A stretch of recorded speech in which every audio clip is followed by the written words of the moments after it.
guys, I'm Phil Snow, the fat loss and performance coach here at Meta Evolution Gym in Chatham, Kapow. How you doing? Welcome to our second video, or the second part of our series on procrastination. Okay, if you haven't seen the first one yet, go and check that out. But essentially, we have loads of different types of procrastinator that you may be able to associate yourself with, all deriving from our unconscious drivers, so from our genes, from life experiences and the context, i.e. our environment and the situation.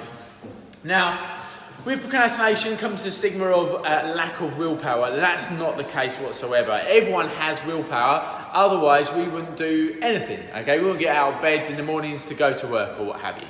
So everyone has willpower, but obviously depending on how we apply that, depending on what we actually want.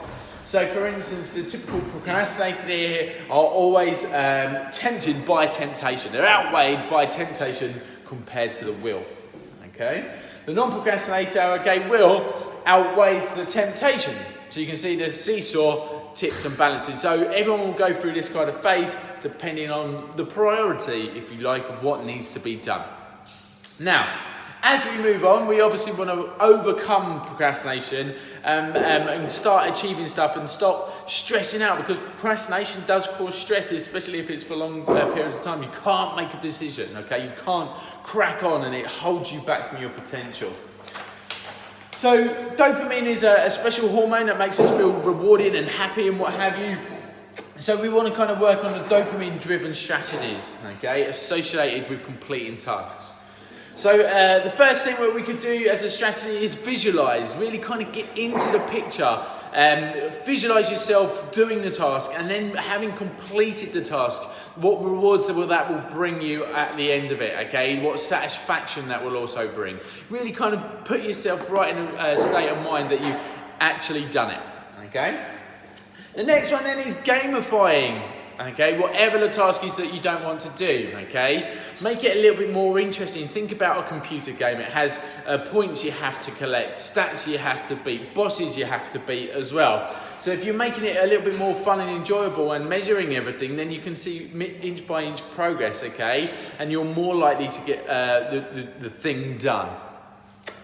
Always look on the bright side, okay? If it is something that sucks so bad that you just don't want to do, always kind of look on the bright side. Well, if this happens, at least this will happen. Hooray, you know? It may be horrible going to the gym. It may absolutely suck. But on the bright side, at least you're going to feel better for it after working out, and you're going to look amazing as well.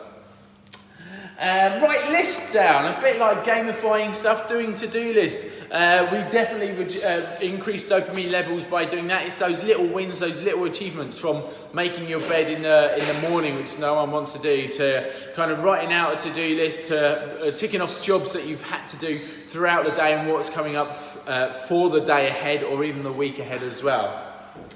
The love-hate relationship, or the love-hate bundle. I spoke about this before. If there's something that you particularly hate doing or you're really putting off, mix it with something that you really do like doing. So, for instance, if you do hate going to the gym and you do love listening to some thrash metal or something, and that's the only time you get to listen to it is when you're by yourself, then why not use that moment to listen to your thrash metal in the gym, mixing something new you love with something that you don't love.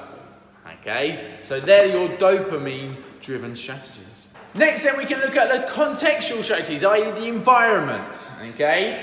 The first thing I would sort of say, look at the people that you're hanging out with. Are they like-minded people? Are they holding you back? Are they pushing you forwards?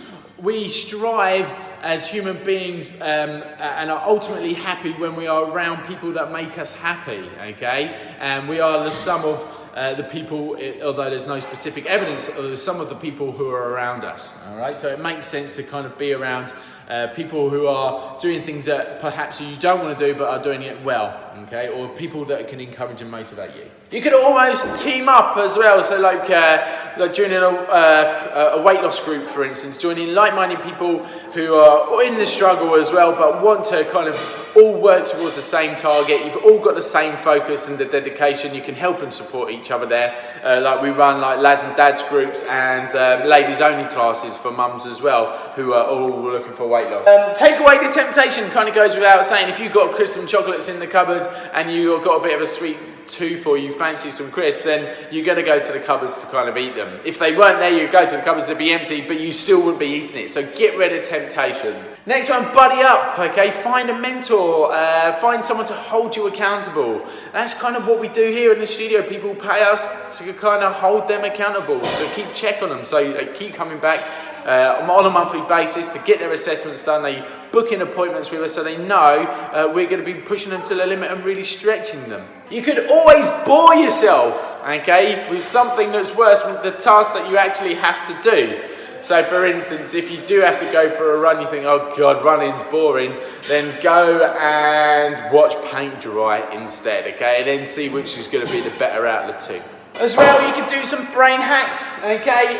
Reframe the words that you're using. So for instance, I should go to the gym. Turn that into more of, I'm going to the gym. I'm done the gym. I feel better about having gone to the gym. Already, you're creating this sort of mix-up in your, and rewiring in your brain that it feels that it's already done it. So it kind of is in the mood to kind of do it, if that makes sense. You can also look at the big vision, okay? Like if it's raining and it's horrible and it sucks and you've got to go and do cardio at 6 in the morning because you've got to be at work at 8 or something like that. Well, then look at the bigger picture. I've got a holiday coming up. I want to look amazing for it. I've got my wedding coming up. I want to look stunning for those photos. I want everyone to be like, when you walk down the aisle, for instance, okay? Always look at the big picture. It may suck right now, but ultimately in the long run, it's going to help out. And also, procrastination, like, don't worry about it. Like, it's kind of what we need sometimes to sort of unwind, kind of like get inspired, find our most creative thoughts. So sometimes like a bit of procrastination can help out. It's where we can come up with some really good ideas. Obviously, if it prolongs and it goes on for, you know, too long, then we do need to do something about it. But, you know, everyone's different. So if you find that you're really struggling, that's when you need to do something to make a change. Keep it real. Speak to you soon.